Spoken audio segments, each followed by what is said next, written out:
Bueno, para comentarles, ¿qué es la sedación paliativa?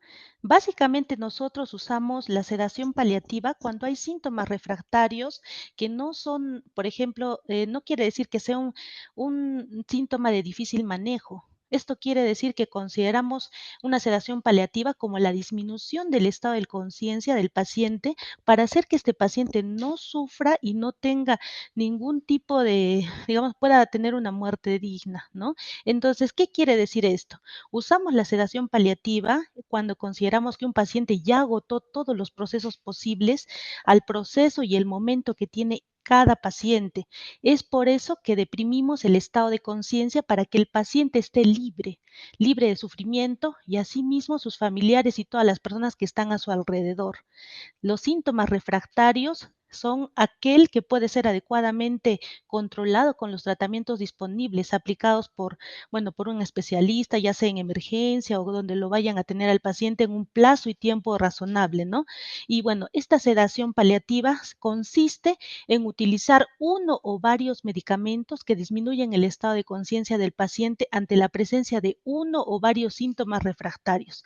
Puede ser continua o intermitente y su profundidad se gradúa buscando el nivel de sedación mínimo que logre el alivio sintomático. Bueno, la siguiente diapositiva, por favor. Mm,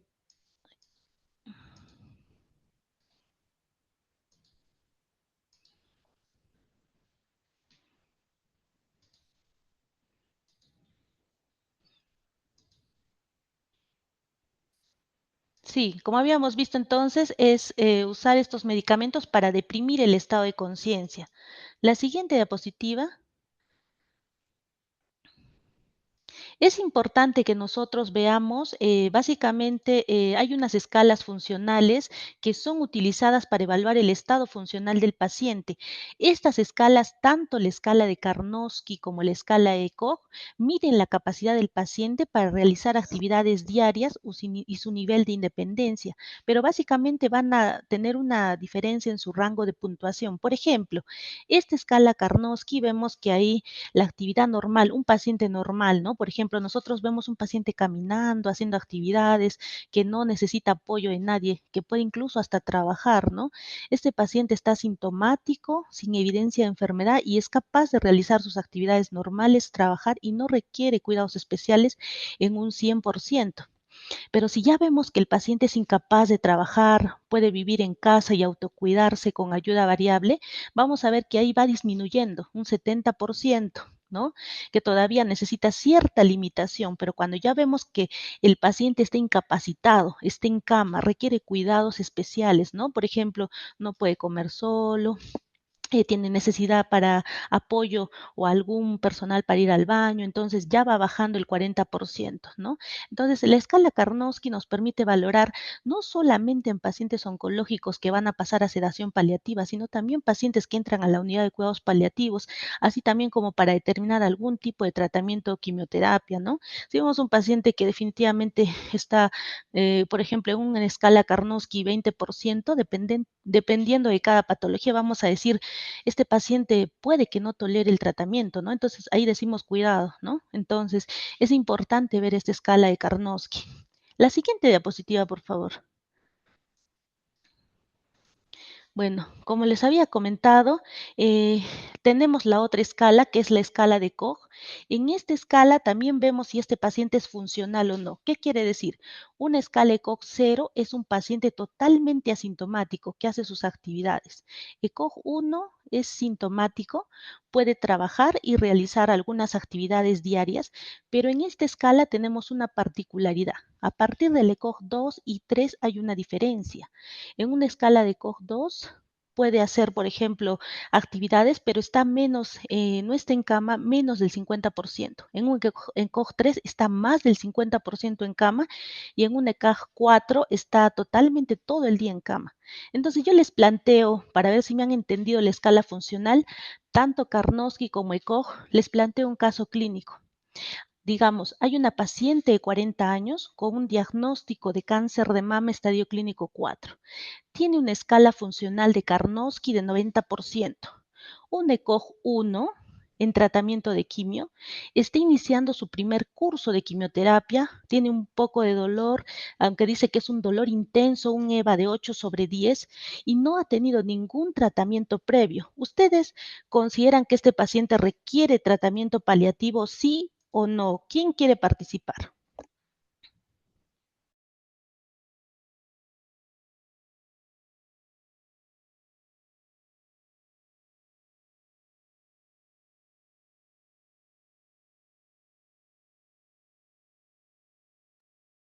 ¿Pueden participar por medio del chat? Sí, por medio del chat también para poder ver, para ver si están entendiendo la primera parte que es importante y dar paso a la siguiente, ¿no?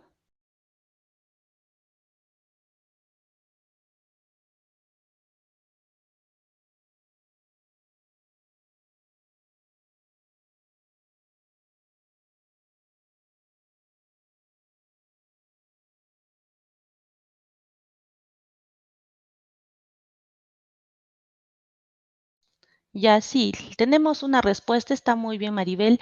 Requiere tratamiento paliativo, pero estamos preguntando si este paciente que estoy planteando necesita sedación paliativa.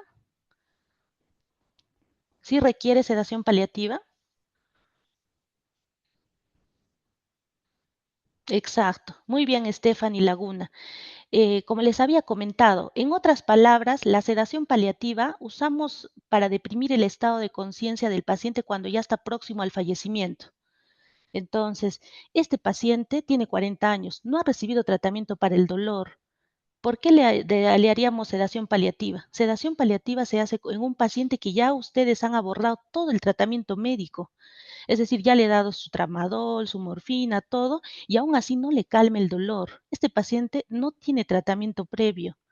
Entonces, no necesita sedación paliativa, exacto, porque miren, tiene un Karnowski de 90, que significa que su estado funcional, este paciente prácticamente es independiente, va al baño, camina, hace solo todo, va a trabajar todo, como cualquiera de ustedes. Y es un ECOG 1, que quiere decir que está trabajando y hace sus actividades normales. ¿Por qué lo sedaríamos? No, no lo sedaríamos, este paciente definitivamente no, ¿ya? Esto necesito que me lo graben bien, porque a veces me hacen, digamos, he tenido bastantes colegas que me dicen, no, es que este paciente está muy mal, hay que sedarlo. Y bueno, no es así tampoco, ¿no? La sedación paliativa tiene sus criterios. Incluso hay familiares que me dicen, no, doctora, mi paciente, mi familiar no lo puedo cuidar porque yo tengo que trabajar, yo no puedo estar trayéndolo al hospital, yo no puedo cambiarle los pañales, pero no, la sedación paliativa tiene ciertos criterios y no podemos hacer que el paciente, digamos, deprimir el estado de conciencia en un paciente que no lo requiere porque tiene ciertos criterios. Por eso es tan importante que ustedes sepan qué es la sedación paliativa, cómo nosotros decimos, este paciente es un candidato, o por qué sí y por qué no. Ya más o menos este es el panorama. Siguiente diapositiva, por favor. Entonces, con esto, la pregunta, ¿este paciente en qué escala de COG estaría? ¿O en qué escala de Karnowski estaría? Esta paciente que está ahí en cama, con oxígeno, con atención permanente de personal que están viendo que le está asistiendo, ¿no? Le está colocando su medicación. ¿Qué COG estaría? Recuerden que COG 0 es un paciente totalmente funcional. A partir del ECOG de 3 a 4, menos del 50%, más del 50%. ¿Cuál sería? Exacto, muy bien, Stephanie Selma Chávez. Es un ECOG 4, ¿ya? Bueno, necesito que ustedes, exacto, muy bien, Lucy, Fernanda y Caroli, vamos comprendiendo un poco, ¿no? Hay varios estudios de investigación que nos mencionan las escalas de ECOG. ECOG es importante porque, por ejemplo, un ECOG 4 no van a hacer estudios de investigación si algún tratamiento nuevo para el cáncer este paciente lo va a tolerar. Definitivamente es un riesgo, hay un riesgo ético de nosotros los médicos de producir un fallecimiento a un paciente delicado. Entonces, la mayoría de estudios experimentales es en un ECOG de 0 a 2, lo que he visto, ¿ya? De 0 a 2. 3, 4 es muy complicado porque son pacientes frágiles, ¿ya? Siguiente diapositiva, por favor. Bueno, hemos visto esto y para recalcar un poco, porque ya veo que me van entendiendo un poco sobre lo que quiero de estos términos de síntoma refractario, significa aquel que no puede ser aliviado a pesar de haber utilizado todos los recursos disponibles necesarios. ¿Ya? Es decir, que he usado, digamos, un paciente con infección que ha usado el antibiótico por 14, 15, según el cultivo, han visto, no había ningún tipo de hongos, nada, han usado todo el tratamiento médico posible, han pasado un mes, 2 meses y el paciente sigue estando con una sintomatología cada vez severa, terrible, y su escala funcional va decayendo, ¿no? Entonces, ¿qué significa esto? En relación a la funcionabilidad y proporcionabilidad. Si tenemos un paciente, por ejemplo, con cáncer oncológico, con Karnowski en 30%, que tiene una caquexia, está ulcerado, tiene unas escaras de 4º grado y empieza un episodio de disnea con derrame pleural que no se proporciona su función para hacer drenaje pleural, esta disnea severa se va a convertir en un síntoma refractario y ya es momento al final de la vida. En cambio, si tenemos un paciente oncológico paliativo con un Karnowski de 70, que quiere decir que está más funcional, hace sus actividades y el dolor está controlado, por un cuadro, por ejemplo, de suboclusión intestinal, que generalmente vienen los pacientes también en emergencia, ¿no? Es diferente el caso, ¿no? Entonces, tenemos que reconocer bien qué paciente, cómo es un síntoma refractario versus un síntoma difícil de tratar, ¿ya? Siguiente diapositiva, por favor. En esta diapositiva, por ejemplo, vemos los criterios de enfermedad avanzada. Es mejor decir enfermedad avanzada que enfermedad terminal. Ya no usamos tanto ese término de enfermedad terminal porque es algo que no nos parece tampoco, por eso vemos que el paciente va mal y bueno, los criterios de terminalidad, por ejemplo, son menos de 6 meses de expectativa de vida, ¿no? Nosotros ya sabemos, los médicos, este paciente va a ir, tiene más o menos un pronóstico de menos de 6 meses, menos de un año, ¿no? Cuando la enfermedad está muy avanzada y muy diseminada. También es importante ver los síntomas inminentes de muerte, ¿no? Si vemos que el paciente está muy delicado, que puede ser, ¿no? Que fallezca en 2 semanas, en horas, ¿no? Cada uno ya ve a su paciente de acuerdo a la sintomatología, a las funciones, todo ello, ¿no? Entonces los síntomas son importantes y también tener un consentimiento informado. La sedación paliativa siempre es con un consentimiento informado a la familia y también al mismo paciente. Siguiente diapositiva, por favor. Bueno, en esta diapositiva vemos, por ejemplo, cuáles son los síntomas más frecuentes por la cual se seda a un paciente. Por ejemplo, un delirio, también disnea, dolor continuo que no cede a medicamento, distrés psicológico, las náuseas y los vómitos que a veces no ceden con nada, todos los medicamentos que hemos usado, pero no son tan comunes. Lo más frecuente que hemos usado en cuanto a sintomatología para sedar al paciente son delirio, dolor y disnea. Eso es lo más frecuente. La siguiente, por favor. En esta vemos, por ejemplo, los síntomas en los últimos 6 meses, ¿no? Como habíamos visto, lo que más vemos ahí en las curvas, por ejemplo, es el delirium, la disnea, el dolor y otros síntomas como obstrucción intestinal, que, bueno, ya hay síntomas refractarios, ¿no? Entonces, eso también hay que tenerlo muy en cuenta, ¿ya? Siguiente, por favor. Ya, en esta diapositiva vemos, por ejemplo, cuáles son los objetivos de la sedación paliativa. El objetivo, básicamente, es lo que queremos es aliviar el sufrimiento del enfermo mediante una reducción proporcionada del nivel de conciencia, ¿no? Como ya hemos dicho, disminuir el estado de conciencia es como cuando ustedes, por ejemplo, les hacen un procedimiento gastroenterológico y requiere sedación, ¿no? Los hacen dormir un momento para hacerles el procedimiento y ustedes ya cuando se despiertan ya acabó todo. Esto también es algo parecido. El paciente queda dormido y al dormir ustedes se dan cuenta, ¿no? Por ejemplo, han tenido un dolor de muela intenso que cuando no les calmaba con nada, han tomado todas las pastillas, les calmaba 2 horas y al dormir ya olvidaron todo y cuando despertaron empezó la molestia. Básicamente esto es lo que queremos, ¿no? Entonces pasa la medicación, el paciente despierta, ¿no? Y sobre todo lo hacemos en pacientes que están cerca a fallecimiento y en aquellos enfermos que a pesar de todo tienen un momento de evolución de enfermedad, ya sea oncológica o no oncológica, con estos síntomas de difícil, bueno, no de difícil manejo, sino refractarios al tratamiento que provocan un sufrimiento que es muy insoportable realmente. ¿ya? Siguiente diapositiva, por favor. Entonces, ¿cuáles son estos principios éticos que tenemos que tener? Básicamente todos nosotros, el personal de salud, es importante que tengamos los principios bien claros en nuestra cabecita. La beneficencia, no maleficencia. ¿Qué significa? Que cuidaremos al paciente que tenga un buen final de vida. Es importante para esto también las voluntades anticipadas, para que los pacientes manifiesten de manera abierta lo que quieren, ¿ya? En cuidados paliativos, por ejemplo, la beneficencia y la no maleficencia son unos principios éticos fundamentales. La beneficencia implica hacer el bien y sobre todo lo que vamos a hacer es promover el bienestar del paciente. Entonces, no causar daño, ¿no? Y bueno, estos siempre van a ser regidos en ustedes también para tomar las decisiones y sobre todo el alivio del sufrimiento y mejorar la calidad de vida del paciente, ¿no? Evitando intervenciones que puedan causar daño innecesario. Por ejemplo, hay estudios de investigación que dicen que en pacientes, por ejemplo, que ya han recibido todo su tratamiento, pero que están con una enfermedad muy avanzada, generalmente están con fiebre, se le hace estudios, puede ser que tengan, digamos, alguna neumonía, ¿no? Pero a pesar de darle tratamiento, no, los síntomas no ceden.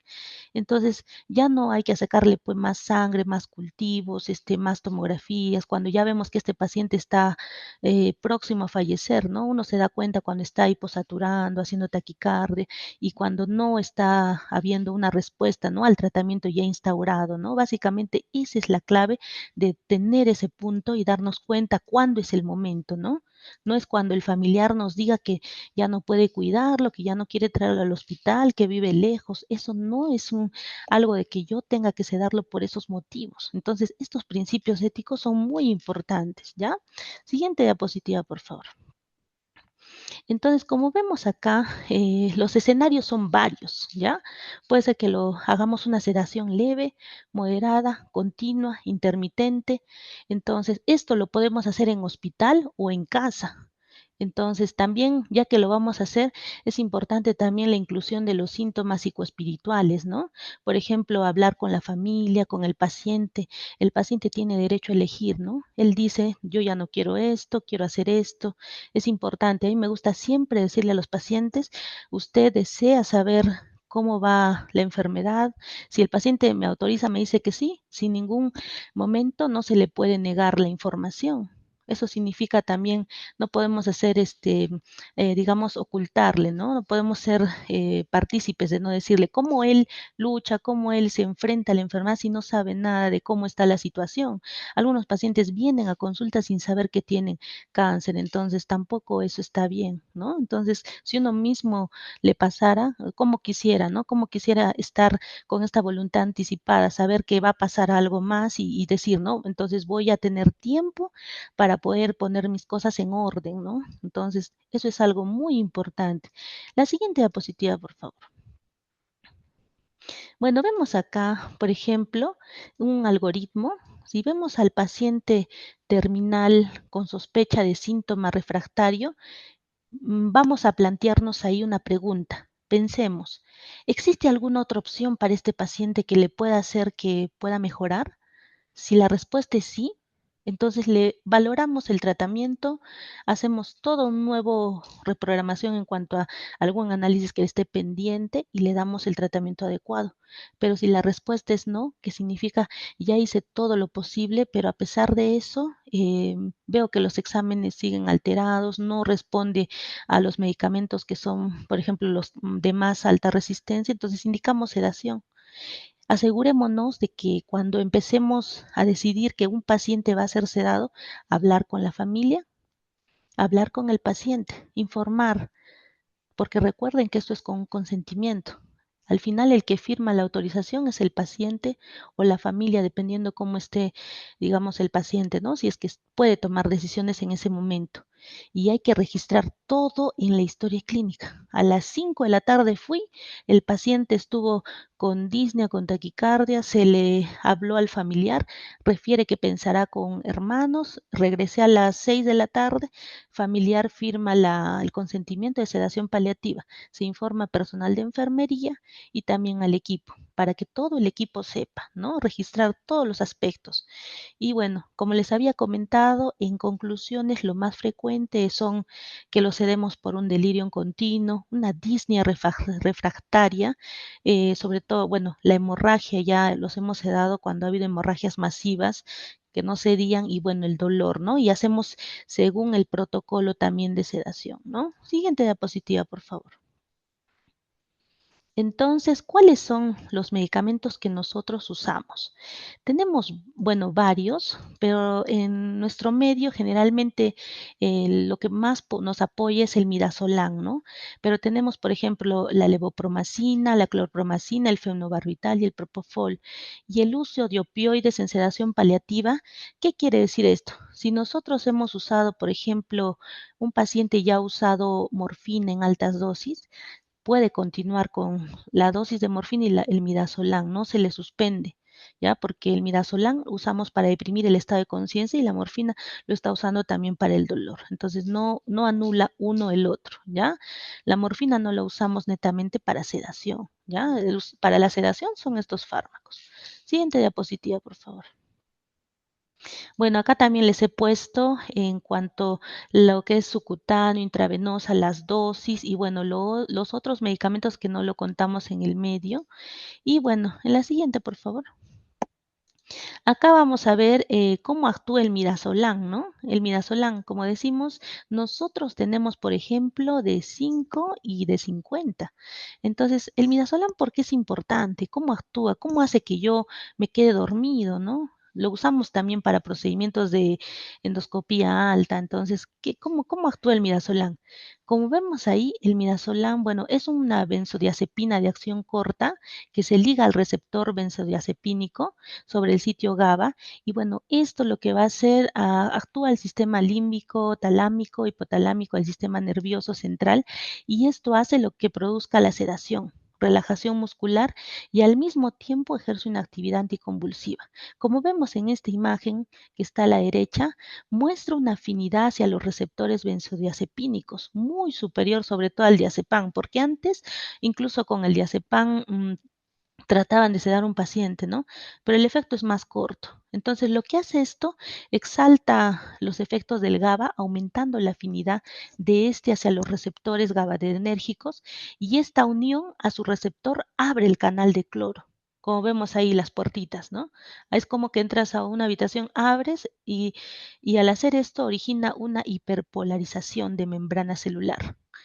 Entonces, impide su posterior excitación y esta acción que vemos aquí básicamente va a hacer que bloquee y despertar la parte cortical y límbica y se sigue a una estimulación de las vías reticulares. Entonces, estos efectos que vemos acá en la imagen hacen, por ejemplo, los relajantes musculares y se hace básicamente por la inhibición que hace en las vías neuromusculares. Entonces, por eso también tiene un efecto directo depresor sobre el músculo y el nervio motor, ¿no? Así es más o menos cómo actúa ese medicamento. Siguiente diapositiva, por favor. Entonces, estamos viendo acá, por ejemplo, cómo vemos si un paciente está adecuadamente sedado. Eso lo vamos a ver, por ejemplo, con la escala de Ramsay. Vamos a ver que hay niveles de sedación del paciente. Un paciente puede estar despierto, un Ramsay 1, 2, 3, por ejemplo, agitado, cooperador. También tenemos una respuesta rápida, una respuesta lenta, inadecuada o sin respuesta. Siguiente diapositiva, por favor. En esta, quiero que vean esta, porque esta va a quedar un poquito más grabada en su cabecita, ¿no? Siempre con las imágenes, nuestro cerebrito un poquito como que va guardando esto y queda un poquito más ahí fijo. Yo les puedo mencionar, por ejemplo, que nosotros para una sedación, por ejemplo, en una fase de inducción, tratamos de mantener en un nivel de 2 a 3, ¿no? Que significa un paciente cooperativo, orientado, intranquilo y también un paciente que responde solo a órdenes. Pero si tenemos un paciente que, por ejemplo, necesita una sedación más profunda porque su alteración de conciencia es muy alto por el sangrado activo, que no cede, un dolor intermitente, usamos niveles de Ramsay de 4 a 5, que vemos que ahí está un paciente que no responde a estímulos, ya es un nivel 5, ¿no? Siguiente, por favor. Bueno, ¿y cómo usamos el midazolam? El midazolam hay dos formas de usarlo, vía subcutánea y vía intravenosa. Esta benzodiazepina, que es un agonista del receptor GABA, que es de acción rápida y corta duración de efecto, la usamos por vía subcutánea, como vemos ahí. Y bueno, en vía subcutánea, para comentarles, actúa en 5 a 10 minutos y en vía endovenosa de 2 a 3 minutos. Para que tengan idea de este midazolam, la dosis máxima es de 200 miligramos, ¿ya? Eso es importante. En pacientes tratados con benzodiazepina anteriormente, hay que doblar la dosis recomendada. ¿Ya? Y también pacientes que han usado bomba de morfina o harta cantidad de morfina. Y en situaciones de emergencia, como habíamos comentado, ¿no? Sangrado masivo, que están con una dificultad respiratoria, una disnea terminal, y eso también es para tener una escala profunda de sedación de 5 y 6. Entonces, lo que vamos a abocarnos ahora es en cuanto a los bolos de midazolam endovenoso, que son de 1 a 5 miligramos en infusión de acuerdo al peso. Podemos empezar con 2.5, le daremos un bolo y veremos cómo reacciona el paciente. Si sigue igual, le damos en 10 minutos otro bolo en 2.5 hasta conseguir un nivel de Ramsay de 2 a 3, ¿no? Que es la fase de inducción. ¿Y cómo es el mantenimiento? La dosis necesaria para la inducción se multiplica por 6 en 24 horas. ¿Ya? Siguiente, por favor. Acá vemos, por ejemplo, que es importante ver, recuerden que cada paciente es diferente al otro. No significa que si a este paciente le fue bien con ese valor de, digamos, de midazolam, va a ser el mismo para el otro paciente. Recuerden que cada paciente digamos, es individualizado el tratamiento. Si yo le he dado a un paciente, por ejemplo, una dosis adecuada, es porque tal vez este paciente no ha usado antes morfina, o también pacientes que usan medicamentos, por ejemplo, como la quetiapina, el clonazepam, son un poquito más difícil de sedar cuando han usado algún otro medicamento. Entonces, algunos pacientes que por primera vez están sedando, ellos a veces tienen mayores síntomas refractarios y entonces es un poco más complicado en ese caso, ¿no? Entonces, es importante el contexto del paciente y de la familia y las estrategias adecuadas de evaluación y de medición, ¿no? Entonces, el trabajo multidisciplinario es muy importante. Todo en esta etapa de sedación es un engranaje. Primero es la parte médica que está viendo, la parte de enfermería es muy importante porque ellos administran el medicamento y nos dicen los efectos que están sucediendo en el paciente. Nos dicen, no, doctor, el paciente no logra dormir, está igual. Entonces nosotros valoramos lo que es la dosis y aumentamos, ¿no? O tal vez nos dicen, doctor, está muy dormido. Entonces también hacemos una nivelación. Y esto es muy importante porque en otros países, por ejemplo, en Colombia, la sedación paliativa sí se hace en domicilio y se mantiene ahí al personal cada 8. Entonces es otro manejo continuo, ¿no? Entonces todavía en el Perú es un poco complicado por nuestro sistema, ¿no? No tenemos ese sistema, digamos, de apoyo para estar mandando un personal a casa cada 8, ¿no? Es un poco más difícil, ¿no? Pero es en un mundo ideal la sedación debe estar con un tratamiento médico, un personal multidisciplinario continuo, ¿no? Ya sea por llamada, que sí se ha hecho en muchos casos nosotros, pero presencialmente en domicilio cada 8 es un poco más complicado, ¿no? Siguiente, por favor. Entonces vemos que hay unos puntos claros de enfoque, que son, por ejemplo, ahí vemos la planificación anticipada, y también vemos, por ejemplo, ahí estamos viendo que la exclusión de medio hospitalario, contar con los recursos, vemos, ¿no? Si tenemos todos los recursos en el hospital o nos está faltando algún medicamento, ¿no? Entonces, eso también es importante. A veces se acaba la medicina, que es clave para el tratamiento.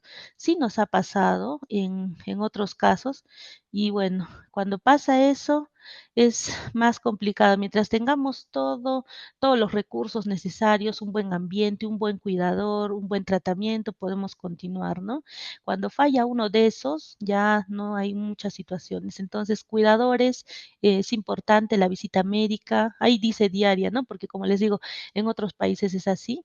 Y bueno, contención emocional, atención de los elementos tóxicos del proceso y sí, una línea 24 horas y el certificado de función en casa, la atención al duelo, el plan de seguimiento y el cierre de caso con el equipo, ¿no? Siguiente, por favor. Entonces vemos acá las diferencias, por ejemplo, de lo que es un proceso de morir y una parada cardiorrespiratoria. Un paro cardiorrespiratorio es un paro cardíaco súbito que puede afectar a cualquier persona. Esto significa que es independiente de su edad o estado de salud. Entonces, puede ser, por ejemplo, un paciente con enfermedad coronaria, una arritmia, una insuficiencia cardíaca. Entonces, es un suceso. Si es una emergencia médica, pero los criterios diagnósticos son la falta de pulso y la respiración, ¿no? En cambio, en morir es un proceso natural y esperado, ¿no? Por ejemplo, en estos pacientes que estamos viendo. Y los criterios diagnósticos incluyen la falta de pulso y la respiración. Entonces, cuando un paciente está próximo a morir y todo ello, vemos el proceso, el RCP no tiene una probabilidad de éxito. En cambio, la parada cardiorrespiratoria tiene una probabilidad realista, ¿no? De éxito. Siguiente, por favor.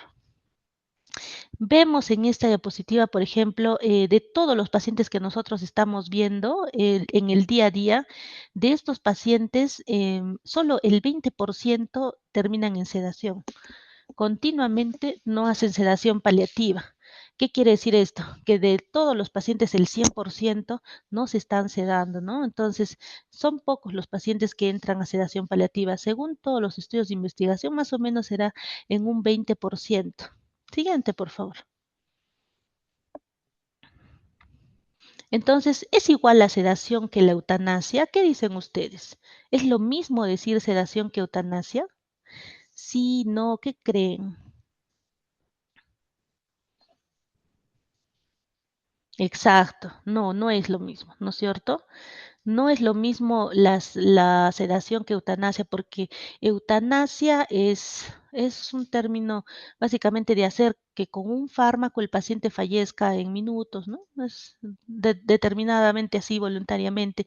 Y esto es legal, pero en otros países desde el 2002, por ejemplo, en España, en Colombia, en Canadá.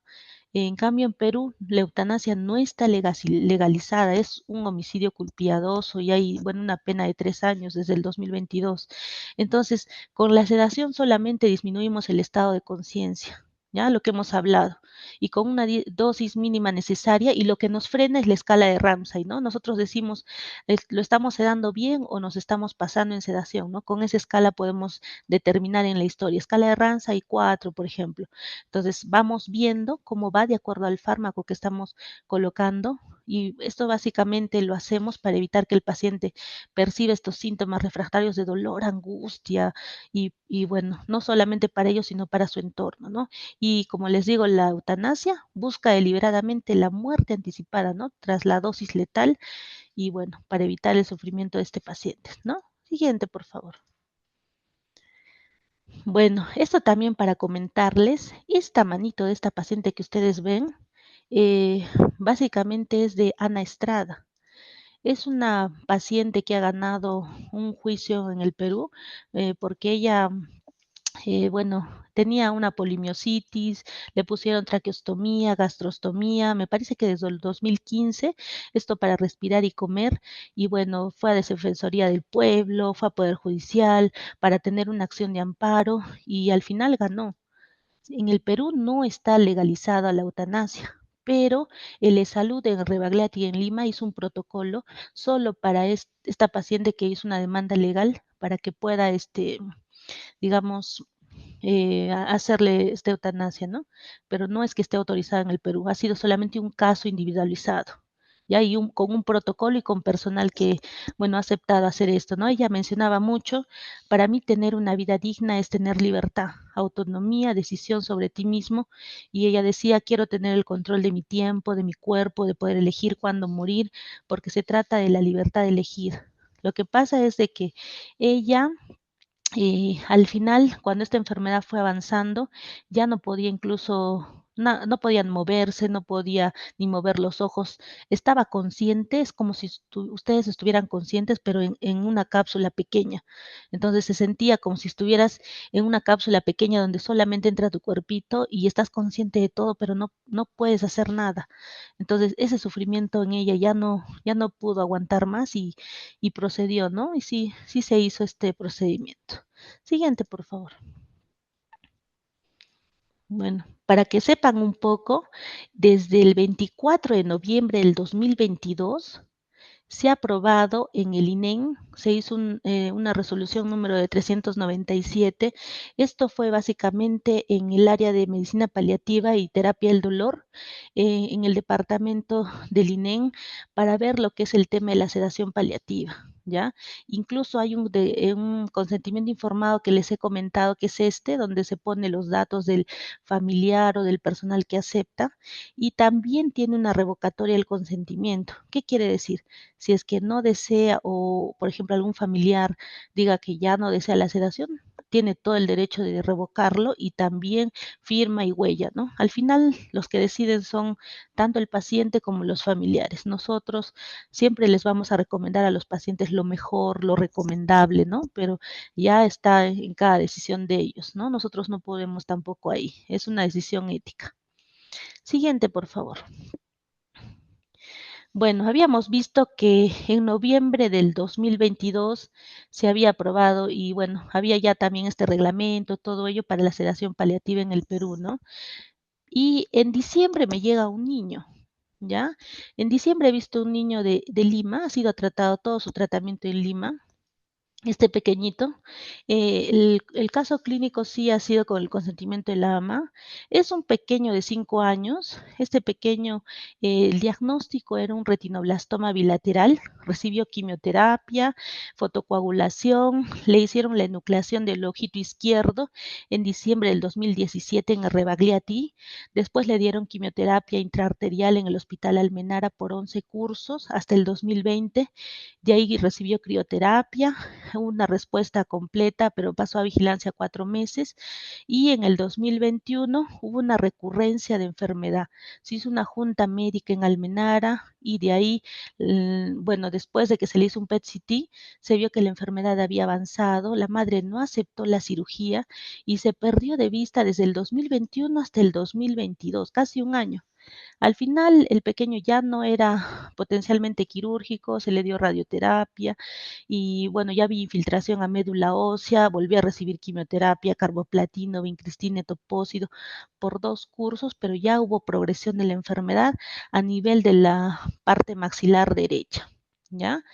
Entonces, este pequeñito ya tenía una enfermedad muy avanzada de que había acarreado desde el 2020. Ustedes ven, ha llevado bastante tratamiento, tal vez ahí ha habido también pues que la mamá seguramente que tuvo miedo, perdió, y ese año que ha perdido de hacerse controles, vigilancia, la enfermedad, pues aprovechó y avanzó por todo, ¿no? Entonces, este niño me llegó y bueno, en la siguiente diapositiva, por favor. Ya, así estaba el pequeño. El pequeño estaba así todo el rato, en ningún momento calmaba, estaba así.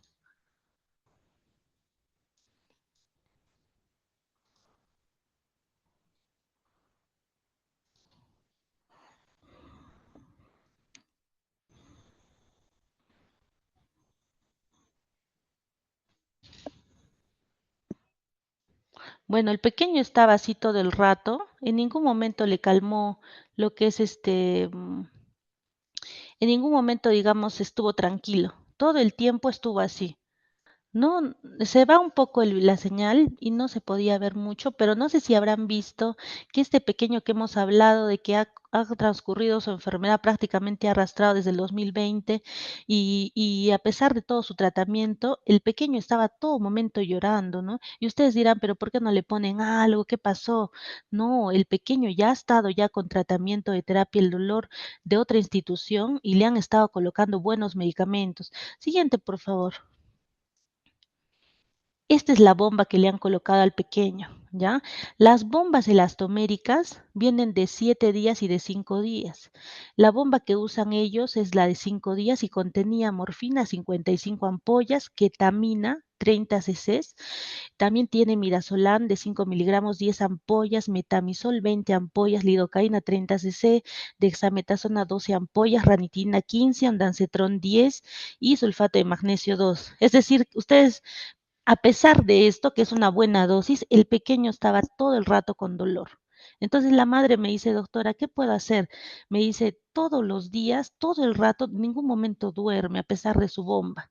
Y sí, sí está bien colocada, sí, sí está con buen acceso, todo está bien, la bomba está corriendo, todo. Entonces yo le digo, pero usted le está colocando rescates y me dice que sí. ¿Cada cuánto le coloca? Y me dijo que le colocaba cada hora. Entonces me pareció que ella se estaba equivocando. Imposible que le coloque una ampolla cada hora. Entonces le dije, hazme un resumen para saber exactamente a qué hora le estás colocando.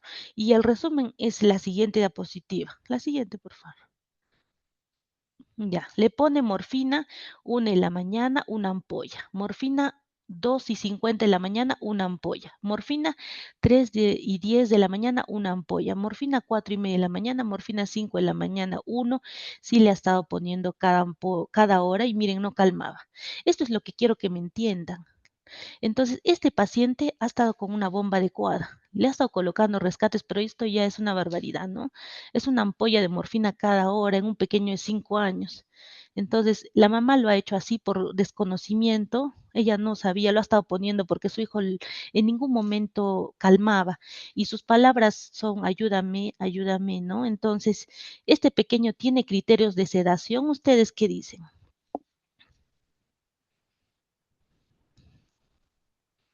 ¿Tiene criterios de sedación? ¿Qué hacemos? Sí, muy bien, Alexandra Prado. Esto es para que me entienda de la sedación paliativa. Entonces, vemos que este pequeño ha tenido una enfermedad oncológica evolutiva, también ha tenido un buen tratamiento que es una bomba del dolor, con una dosis incluso de ketamina que lo usamos en pocos casos, ya que la ketamina también es muy adictiva, pero ya cuando vemos, son medidas extremas, veo que le han estado poniendo y a pesar de eso, ¿no? Entonces yo lo vi y le propuse a la mamá, porque la ley entró en el noviembre del 2022 y yo lo vi en diciembre, le propuse la sedación paliativa, la mamá aceptó y también el papá, ¿no? Que son los personales a cargo del menor, ¿no? Siguiente diapositiva, por favor. Y este es el pequeño. No sé si ahí sí se puede poner play, porque ya no me permite. No, no se puede. Bueno, el pequeño ya estaba tranquilo, ya no lloraba, estaba dormido, tranquilo, sin sufrimiento. Ya no decía nada, solamente dormía tranquilo y sí respondía, incluso podía comer. La mamá le decía, ¿quieres comer? Comía y se dormía, pero ya no sufría. La mamá ya no ponía rescates, nada de morfina, ya no le estaba poniendo cada media hora, cada 10 minutos, nada. Lo ha dejado tranquilo con su bombita y su sedación. Claro que hemos regulado algunas cosas porque también tenía la bombita otros medicamentos, ¿no? Pero ya el pequeño se fue sin sufrimiento. La sedación no es acelerar la muerte, no es producir la muerte del paciente, es disminuir el estado de conciencia para que éste no sufre cuando ya los medicamentos que hemos usado no hacen efecto. Entonces el paciente se ha ido y sin sufrimiento y sin dolor, ¿no? Que es lo que queremos, ¿no? Siguiente diapositiva, por favor. Entonces, para ver un poco esto, básicamente la retroalimentación, quiero saber si, por ejemplo, si ustedes ven que un enfermo precisa ser sedado en situación agónica y no ha expresado su voluntad respecto a esto, ¿quién decide la sedación? A, la familia, B, el médico, C, el cuidador principal o D, el juez. ¿Cuál sería acá la respuesta? C, ¿no? El cuidador principal, ¿no es cierto? Siguiente, por favor. Ahora vemos, la sedación paliativa es igual que la eutanasia, eso ya lo habíamos visto, ¿no? Exacto. Siguiente, por favor. ¿Se puede realizar sedación paliativa en domicilio? ¿Sí o no? ¿Sí? ¿Qué dicen? ¿Sí o no? Sí, esa sedación de ese pequeño que yo lo vi, bueno, ese pequeño yo lo he visto y sí le he hecho todo en domicilio, porque ese pequeño tiene 5 años, quiere estar con su familia, entonces yo le hice todo en domicilio. Entonces, en todo el momento fue asistido a domicilio, tanto personalmente por mi persona, como también por llamada telefónica y con el personal de enfermería y el personal técnico con el cual pudimos ir a domicilio y hacer el procedimiento previo consentimiento informado. Y bueno, el pequeño, para que ustedes vean, ha estado más o menos unas 2 semanas sedado. Ha sido bastante difícil. Me he dado cuenta que en pacientes pediátricos es más larga la sedación que en pacientes adultos. Él ha estado como 2 a 3 semanas en sedación paliativa. No se quería ir. Le decía que pasaba, era de que no que quería dejar a la mamá sola, ¿no? No quería que esté sola. Siguiente diapositiva, por favor. Entonces, ¿debo suspender la morfina cuando cedo un paciente? ¿Sí o no? ¿Qué creen ustedes? ¿Debo suspenderlo? No, exacto, no, no debemos suspender la morfina. Recuerden que la morfina es un coayudante, ¿no? Es un opioide, entonces no. Siguiente, por favor. Entonces, ¿cuál es el medicamento ideal para la sedación? A, la morfina, B, el midazolam, C, la codeína o D, la lidocaína. ¿Cuál es? ¿Cuál sería el ideal para sedar un paciente?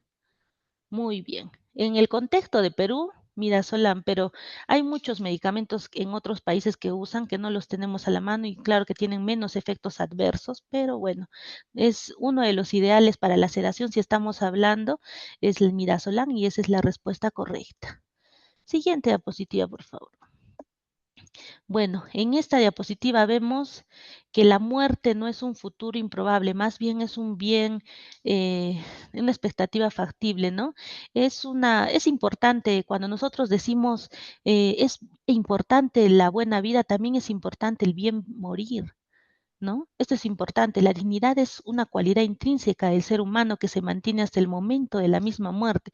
Toda la persona, por ejemplo, es digna por el hecho de ser persona, ¿no? Y tiene derecho a una muerte digna, ¿no? No puede ser que, por ejemplo, que por A o B el familiar no desee este tipo de tratamiento y desee mantenerlo ahí sufriendo, habiendo tantos medicamentos para poder aliviar su sufrimiento, ¿no? Entonces, algunos desearán para su muerte la posibilidad de mantener la conciencia hasta el final, ¿no? Y otros, en cambio, preferirán morir dormidos, ¿no? Para evitar el sufrimiento. Una buena muerte son morir sin dolor y sin síntomas mal controlados, no prolongar de manera artificial el proceso de la muerte. También es importante que estos pacientes puedan morir acompañados por los familiares, los amigos, agarrando la mano de un ser querido, estando con, incluso en otros países existe también la animaloterapia, ¿no? Con animalitos. Entonces, haber tenido la posibilidad de ser informados adecuadamente sobre la enfermedad, ¿no? Participar en la toma de decisiones, elegir dónde desea morir, ¿no? La mayoría de los pacientes que vienen de afuera, que ustedes los ven ahí en el pasillo, no son de Arequipa. Entonces ellos prefieren estar en sus casas. Sí les he dado tratamiento para hacerlo todo en domicilio con videollamadas, ¿no? Entonces sí, es cierto, uno quiere estar en su ser, ¿no? En su sitio donde ha nacido. Entonces se respeta cada decisión de cada paciente, es muy importante. Nosotros como personal de salud también es importante que escuchemos, ¿ya? Si el paciente dice, me duele, o cuando lo cambian, digamos, o lo pasan, por ejemplo, de un ambiente a otro que le duele algo, es por algo, ¿no? Algo está pasando. Entonces, contando en cada caso con el apoyo adecuado, nuestros pacientes nos piden recibir el mejor tratamiento posible para su enfermedad. Entonces, tenemos que proporcionar de acuerdo a ello y acompañar también esta comprensión y también a la familia. ¿Ya? Eso es importante, una buena comunicación. Siguiente, por favor. Entonces, hemos descubierto que las personas cuentan con la ayuda de la asistencia paliativa, ¿no? Entonces, cuidados paliativos es importante poner la atención a la calidad de vida que todavía queda. ¿Ya? Como les había dicho, algunos estudios de investigación dicen que si vemos un paciente muy deteriorado, que si continuamos antibiótico, a pesar de que no mejora unas 2, 3, 4, un mes de tratamiento antibiótico, estamos prolongando su sufrimiento una semana más versus un paciente que no le damos nada.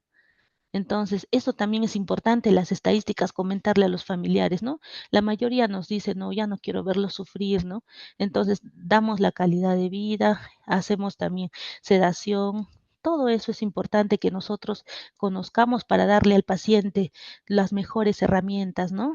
Y bueno, en muchos países ya estamos usando la parte subcutánea. Algunos no desean, por más que se les explica, se les dice los beneficios, no desean, ¿no? Se respeta también esa decisión, pero la vía subcutánea es la mejor idea, por ejemplo, para hacerlo en domicilio, ¿no? Y es más fácil para el familiar también poder manejar esta área. Y la siguiente, por favor. Ya para culminar, cuando la muerte es un hecho inevitable, la calidad de vida, la calidad final de la vida y la calidad de la muerte es más importante que la duración de la propia vida, ¿no? Es lo que les comento. Es más importante, no es tan importante, digamos, que yo viva 4 meses mal, a que yo viva, por ejemplo, unas 2 semanas, pero bien, ¿no? Con una calidad de vida, ¿no? Que me recuerden así fuerte, sonriente, ¿no? Que ya ni tenga conciencia yo y que mis familiares estén haciendo todo, ¿no? El sufrimiento del paciente también es muy importante. Nosotros percibirlos como personal de salud, estar al tanto de lo que nos cuenta el paciente, ¿no?